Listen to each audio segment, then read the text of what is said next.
For 9 years now, the Fraser Institute has been publishing its school report cards in provinces across Canada. They rank schools based on academic performance using data collected by departments of education. But each year, when the rankings come out, some teachers' unions become very defensive. They say that you can't reduce what goes on in a school to a simple number. They say that ranking schools creates unhealthy competition. They also say the ranking of the schools says more about the wealth of the neighborhood the students live in than the quality of the teaching. Is that true? Well, let's take a closer look. Can you reduce what goes on in a school to a simple number?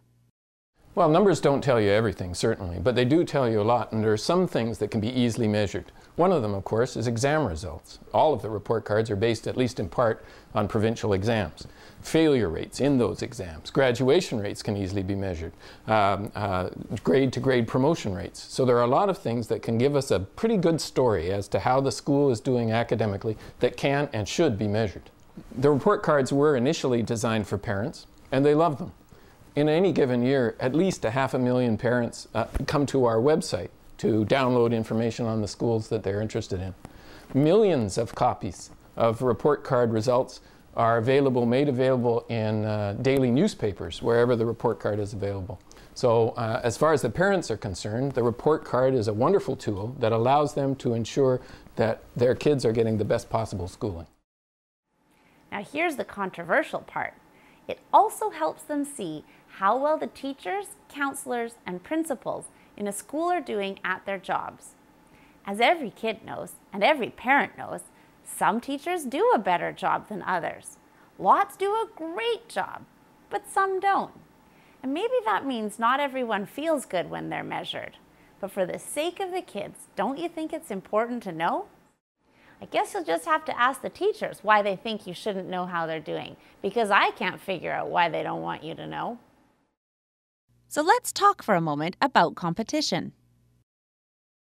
The teachers' unions say that the rankings just make people in poor-performing schools feel bad, students and teachers alike. Competition creates winners and losers, and the union says that's a bad thing.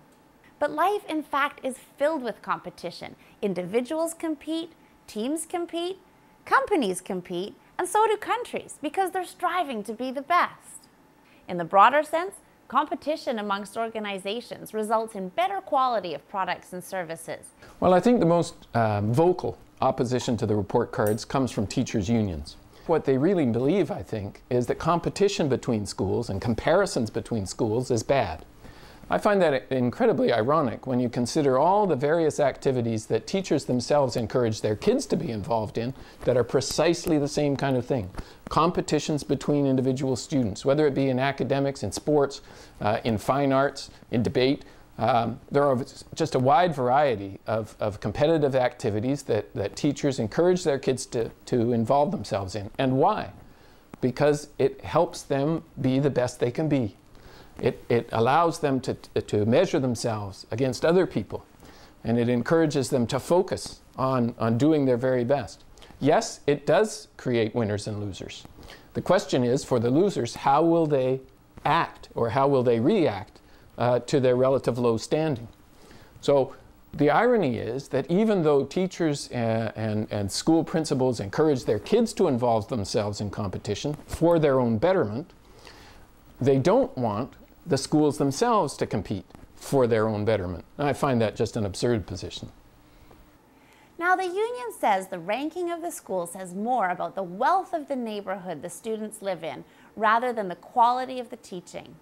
The simple fact is that if you look at the report cards results carefully, you'll find that among schools that have relatively low levels of parental income, some do better than others. Among schools where there are high proportions of ESL kids or special needs kids, again, some schools do better than others. The simple fact is that some schools have found ways to ensure that their kids overcome whatever challenges they might have, and other schools simply haven't.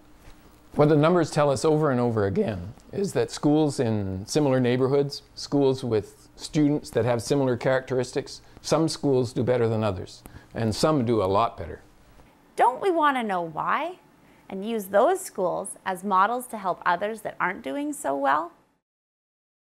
For more information on school report cards and to check the rankings of the schools in your neighborhood, please visit www.fraserinstitute.org.